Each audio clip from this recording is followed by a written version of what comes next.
Bonsoir, je m'appelle Sophie. Je suis ici ce soir pour poser des questions au conseil de ville pour certains aspects du centre récréatif que nous souhaitons tous, mais pour lesquels nous avons certains doutes sur certains items. Mes questions vont être spécifiquement en ce qui concerne la piscine, le modèle à 3 bassins qui va nécessiter une quantité accrue de surveillance, donc à savoir si le nombre de sauveteurs vont être suffisants pour couvrir les besoins d'une piscine qui pourrait en théorie accepter jusqu'à 500 personnes. Également, je me questionne sur le nombre de tremplins, en particulier un tremplin de 3 mètres, la qualité, le risque en ce qui concerne la glissade. Et donc, par rapport au PFT de 2013, où il y avait une proposition d'un bassin de 500 mètres carrés et un autre bassin de 125 mètres carrés pour un total de 625 mètres carrés, actuellement, nous avons 3 piscines avec 875 mètres carrés qui pourraient nécessiter, lorsque la piscine est complètement ouverte, jusqu'à 18 sauveteurs en poste qui risque très, très difficile à trouver. La plus récente, le projet total actuellement est chiffré à 48 millions. La ville de Lévis, pour une population de 140 000 habitants, vient d'inaugurer son centre aquatique qui a 2 bassins, une salle d'entraînement, une salle tout usage et 4 studios de danse. Ce projet était initialement de 29 millions, a augmenté à 35 millions à cause des problèmes avec les jeux d'eau. Également, ce projet a eu une subvention de 20 millions. Plus proche à Montréal, il y a le complexe aquatique de Rosemont où il y a 2 piscines de mémoire et quelques salles qui va coûter 35 millions. Donc, vu l'ampleur du projet, nous avons beaucoup de réserves en ce qui concerne le prix final annoncé et également les frais de fonctionnement qui sont estimés à 1,7 million par année.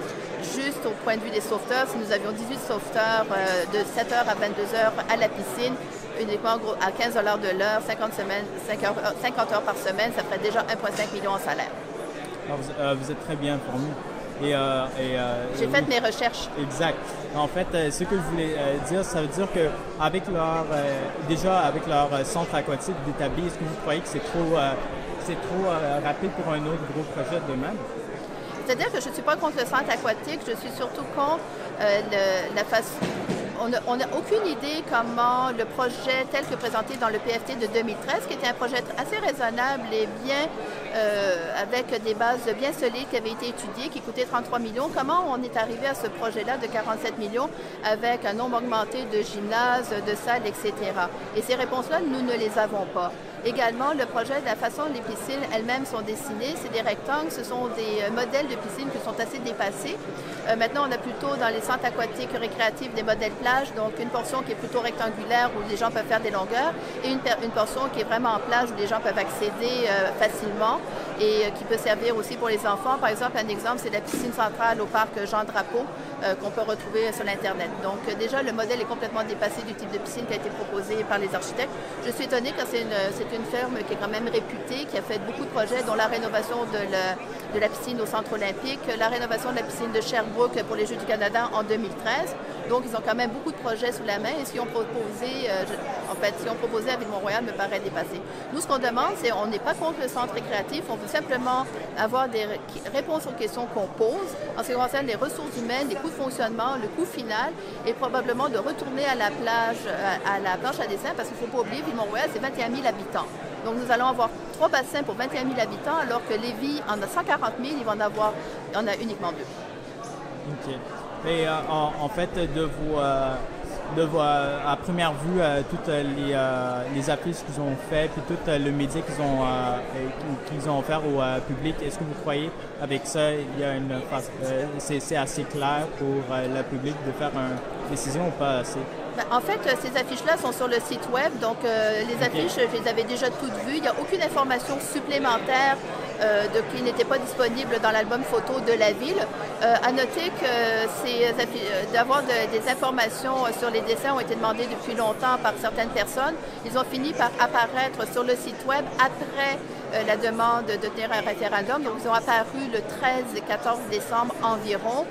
prétexte, je l'ignore, mais moi, j'apprends rien parce que tous ces plans-là, en fait, tous les calculs du nombre de sauveteurs, de la superficie des bassins, des besoins en ressources humaines, moi, je les ai dérivés à partir des plans qui étaient sur Internet. J'ai fait tous les calculs de surface. Je n'ai strictement rien appris. On n'a aucune information supplémentaire sur les questions que nous posons encore pour les sauveteurs, pour tout le côté ressources humaines et ailleurs on s'entend ailleurs dans le centre sportif, pour les gens qui vont y travailler. On ne sait pas pour le stationnement, il y a d'autres items que Peter pourra vous parler. Okay, donc, vous croyez qu'il y a un petit problème de communication qui se fait par rapport du municipalité au public? En fait, le problème de communication, c'est que nous posons des questions. Moi, j'avais écrit une lettre ouverte. Quand j'ai vu le projet avec les 3 bassins, étant donné que j'avais quand même certaines expériences dans le milieu aquatique, j'ai écrit une lettre ouverte. J'étais en train de dire, bon, est-ce que je suis pour, est-ce que je suis contre, je ne le sais pas, etc. J'ai posé un certain nombre de questions. C'est une lettre ouverte qui a été publiée début décembre et je n'ai eu aucun retour de ça. Et c'était des questions encore très... il n'y avait pas de parti pris dans mes questions. En fait, j'étais partie sur le principe de Laval. Alors, la piscine à Laval, le complexe aquatique de Laval devait être construit pour les Jeux du Québec de 2020. C'est un projet qui a été débuté, on dirait peut-être vers 2014-2015. C'est un projet qui était quand même majeur parce que la ville de Laval n'a aucun complexe intérieur quel que soit, pour une ville qui est quand même avec une population quand même importante. Donc, la ville de Laval a eu le projet de construire un centre aquatique qui avait quand même une tour de 10 mètres, donc pour faire des compétitions, vraiment quelque chose de majeur, en vue des Jeux du Québec de 2020. Et à ce moment-là, ils ont parti en soumission, il y avait des très très beaux plans, c'était vraiment un superbe projet. On commençait à construire, on fait des trous et l'administration a changé et pour la finition du projet, les coûts ont explosé et la nouvelle administration a décidé de complètement annuler le projet. Donc depuis 2018, si vous allez près du Cosmodome, il y a un grand trou avec des fondations d'un projet aquatique qui aurait dû être fini, qui ne s'est pas concrétisé et pour lequel on n'a aucune date quand il va se concrétiser. Et c'est à partir de cet exemple-là que j'avais décidé d'écrire ma lettre en disant faites attention parce qu'il y a des précédents pas très loin de chez nous que des fois les gens voient assez grand, peut-être trop grand et que ça finit avec un trou, des fondations en béton et rien qui est fait. Et ensuite j'ai posé des questions justement sur le nombre de sauveteurs, les cours, etc. Vraiment le côté. Et moi, en ce qui concerne ma lettre, je n'adressais que le côté aquatique car c'est quand même un peu un sujet que je connais. Je n'adressais absolument pas le reste du projet et je marquais carrément que je n'étais pas contre le projet. Et je pense que personne n'est contre le projet, mais les gens ont juste des questions et les questions n'ont pas été répondues. Donc on espère que ce soir, les gens vont nous permettre de poser ces questions et peut-être qu'on aura des réponses. Okay. Merci beaucoup. Ça me fait plaisir.